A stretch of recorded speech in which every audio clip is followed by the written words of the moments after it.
Brexit boom UK's economy worth billions, experts say. We have nothing to fear. In a paper for discussion forum Politeia, leading city lawyer Barney Reynolds of Shearman and Stirling has also suggested that if the UK is forced to leave the EU without a deal, it could be better for the city than if it signs an agreement.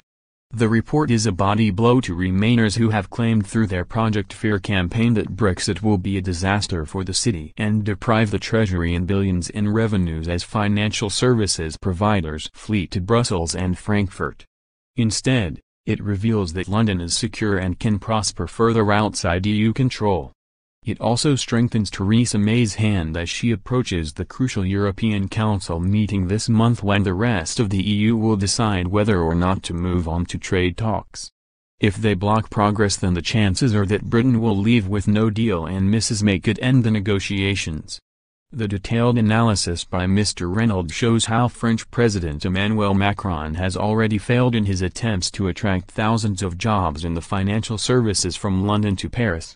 Mr. Reynolds notes, economically, the UK's openness to global markets and competitive free trade, and London's magnetic attraction for global capital, have also contributed to the success. So much so that today Britain remains one of the most stable, predictable and transparent places where the financial sector can do business and trade globally and with the EU. That will not change after Brexit. He pointed out that President Macron's eagerness to attract UK-based firms is finding that initial forecasts of thousands preparing to relocate have not materialized. He also dismissed the claims that without EU passporting the UK will not be able to conduct its financial services in the bloc. He said, fears in the sector about ending the passport have diminished as the true position becomes clear. For most cross-border transactions the passport is unnecessary. For the small number of activities which need it, different arrangements can be substituted with little extra cost. He said, a no-deal outcome is not to be feared. It is likely in the long term to have benefits which could even be as good as mutual recognition. He pointed out that technical legal arrangements known in the sector as reverse solicitation means that EU clients can continue to use UK-based financial services without any arrangement in place and with Britain having no interference on its regulations. Separately, he noted that EU businesses can simply give themselves a presence in the UK, pointing out, the other way for businesses to service EU customers entirely from within the UK is for those customers to establish small branches or offices in the UK to receive the services. Mr. Reynolds' paper is the latest part of growing evidence that Brexit will be a major boost for the British economy.